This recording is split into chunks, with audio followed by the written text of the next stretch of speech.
2018 সালে পৃথিবীর বিখ্যাত গণমাধ্যম বিবিসিকে 2,10,000 পাউন্ড জরিমানা করা হয়। বিবিসি কি করেছিল? তেমন কিছুই করেনি। 80 দশকের একটি মামলায় বিখ্যাত পপ তারকা স্যার ক্লিফ রিচার্ডের বিরুদ্ধে একটি অভিযোগ এসেছিল যে তিনি একটি শিশুকে যৌন হয়রানি করেছিলেন, আর পুলিশ সেজন্যই তার বাসায় তল্লাশি চালায়। বিবিসি সেই পুলিশের তল্লাশির উপর ভিত্তি করে একটি ইনভেস্টিগেটিং রিপোর্ট করে। পরবর্তীতে স্যার ক্লিফ রিচার্ড আদালত থেকে মুক্তি পান এবং আদালত শুধুমাত্র তার নাম, ঠিকানা, পরিচয় প্রকাশের জন্য 2,10,000 পাউন্ড জরিমানা করে। ভাবা যায় আমাদের দেশে এরকম ঘটনা কি হচ্ছে আমাদের দেশে? এই কয়েকটি স্ক্রিনশট দেখলেই বুঝতে পারবেন। 12 নভেম্বর 2024 সালে বাংলাদেশের এমন কোনো জাতীয় গণমাধ্যম নেই, পত্রিকা, টেলিভিশন, রেডিও, ইনফ্যাক্ট সাধারণ সামাজিক যোগাযোগ মাধ্যমেও ছড়িয়ে যায় একটি ছেলে তার মাকে খুন করে রেফ্রিজারেটরে লুকিয়ে রেখেছিল।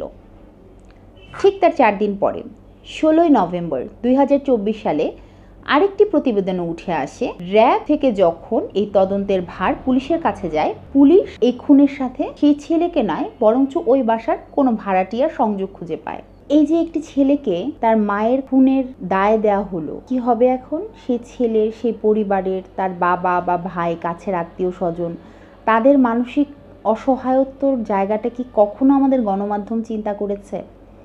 গণমাধ্যমের এই কার্যক্রমের একটি সুন্দর টার্ম আছে। টার্মটি হচ্ছে মিডিয়া ট্রায়াল, অর্থাৎ কারোর বিরুদ্ধে আইনগতভাবে বা বিচারিক প্রক্রিয়ায় কোনো মানুষকে অপরাধী হওয়ার আগেই শুধুমাত্র গণমাধ্যমের রিপোর্টের উপরে ভিত্তি করে তাকে নায়ক বা খলনায়ক বানিয়ে দেয়া। এটি একটি ঘটনা না, প্রতিনিয়তই আমরা দেখি বিভিন্ন সময় পত্রিকার পাতায় দেখা যায় মাদকসহ আটক, মাদক কারবারি, খুনি, ধর্ষক, এরকম করে ছবি সহ ছাপিয়ে দেওয়া হচ্ছে। আমি বলছি সামাজিক যোগাযোগ মাধ্যমের না হয় কোনো মা বাবা নেই, তাই বলে আমাদের গণমাধ্যমগুলোরও কি কোনো এডিটোরিয়াল পলিসি বা এডিটোরিয়াল বোর্ড নেই? এডিটোরিয়াল বোর্ডের কাজটা আসলে কি তাহলে? শুধুমাত্র সাংবাদিক যে কোনো কিছু রিপোর্ট করে নিয়ে আসবে এবং সেটি কোনো রকম এডিটোরিয়াল যাচাই বাছাই ছাড়াই ছাপিয়ে দেওয়া হবে? আমাদের আদালত তাহলে কি করছে? আমাদের আইন তাহলে কি করছে?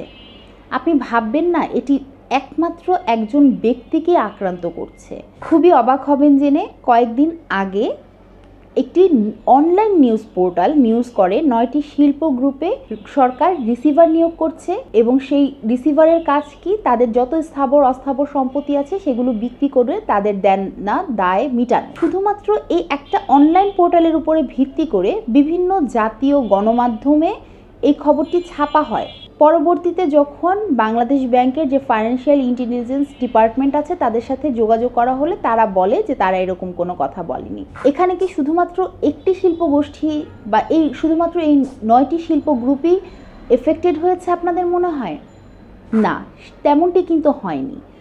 এইরকম নিউজ দেখার পরে মানুষ খুব দ্রুততার সাথে ব্যাংক থেকে টাকা উঠানো শুরু করে, ব্যাংকের আমানত উঠানো শুরু করে এবং পুরো অর্থনীতিতে একটি বিশাল ক্রাইসিস তৈরি হয়। আমাদের সংবাদ মাধ্যমের দায়বদ্ধতার জায়গাটা আসলে কোথায়? লেডি জাস্টিসের চোখ বাঁধা সেটা আমরা জানি, সেজন্য না হয় আদালত কিছু দেখতে পাচ্ছে না, আদালত কি কিছু শুনেও না। 2012 সালে কিন্তু যখন একজন বিচারক কিছু ফ্যান্সিডিল সহ ধরা পড়ে, আদালত তখন একটি নোট দেয় যে বা নির্দেশনা প্রদান করে যে গণমাধ্যমে কোনো অপরাধীর ছবি তথ্য প্রমাণ ছাড়া ছাপানো যাবে না। লেডি জাস্টিসের চোখ বাঁধা, আমাদের গণমাধ্যমের হাত পা কান সবই বাঁধা। তাদের কোনো রকম নীতি নৈতিকতা কিছুই তাদের খেয়াল করতে হচ্ছে না। বিচারপতি এসকে সিনহার নাম তো আমরা সবাই জানি। জেনে অবাক হবেন, তিনি যখন বিভিন্ন রায় দিচ্ছেন তার নিজের চেয়ারে বসে, তখন প্রত্যেকটা গণমাধ্যম তার নামে কিন্তু বাহবা দিচ্ছে, কারণ তখন ক্ষমতাশীল দল তার পক্ষে ছিল। যখনই তিনি ক্ষমতাশীল দলে থাকা ব্যক্তিদের রুষ্ট করে একটি পর্যবেক্ষণ দিলেন আমাদের সংবিধানের ব্যাপারে, সেই তার সাথে সাথে কিন্তু পত্রিকার রিপোর্ট করতে থাকলো তার দুর্নীতি নিয়ে। আদালত তার বিচার করেনি, তার আগেই তিনি দেশ ছেড়ে পালিয়েছেন। এই রিপোর্টগুলি কি তাহলে এতদিন গণমাধ্যমের হাতে ছিল না? ছিল, তারা প্রকাশ করেনি, যেন তারা জমিয়ে রেখেছে সামনে যখনই দুর্দিন আসবে অথবা যখনই এগুলো কাজে লাগবে সেগুলো প্রকাশ করবে।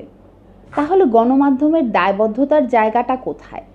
দায়বদ্ধতা বাদ দেন, আমার তো ধারণা তাদের কাণ্ড জ্ঞানই নেই। অনেকেই বলতে পারেন গণমাধ্যম কি তাহলে কোনো অপরাধের সংবাদ ছাপাবে না? অবশ্যই ছাপাবে, কিন্তু সেটা কাণ্ড জ্ঞানহীনের মতো নয়। সাধারণ কাণ্ড জ্ঞান যার আছে তিনি কিন্তু তার আগে রিপোর্টটা যাচাই বাছাই করবেন, কারোর ছবি অথবা তার ঠিকানা এবং তার পরিচয় যখন দিচ্ছেন সে অপরাধী কিনা সেটি কিন্তু জানতে হবে আগে। পুলিশ এসে বলে দিচ্ছেন তিনি অপরাধী, কোর্ট আদেশ করার আগেই সেই সংবাদ চলে আসছে। পরবর্তীতে যখনই দেখা যাচ্ছে কোর্টে যাচ্ছে, তিনি জামিন পেয়ে যাচ্ছেন, সেটি নিয়েও নানা রকম কথা।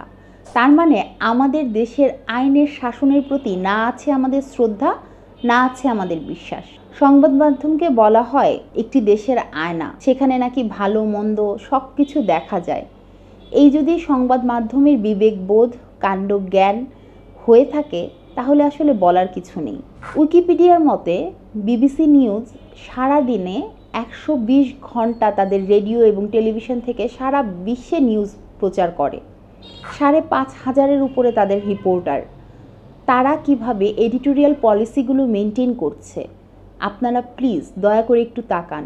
আর আমার কোর্টের কাছে অনুরোধ থাকবে, আমি জানি না আমার এই স্বর শেষ পর্যন্ত আদালতের কাছে যাবে কি না, দয়া করে আপনারা যে আদেশ নির্দেশ দিচ্ছেন আপনাদের মনিটরিং সেলকে আরেকটু দেখুন, আরেকবার বলুন, যাচাই করুন আপনাদের সে আদেশ নির্দেশ পালন করা হচ্ছে কিনা।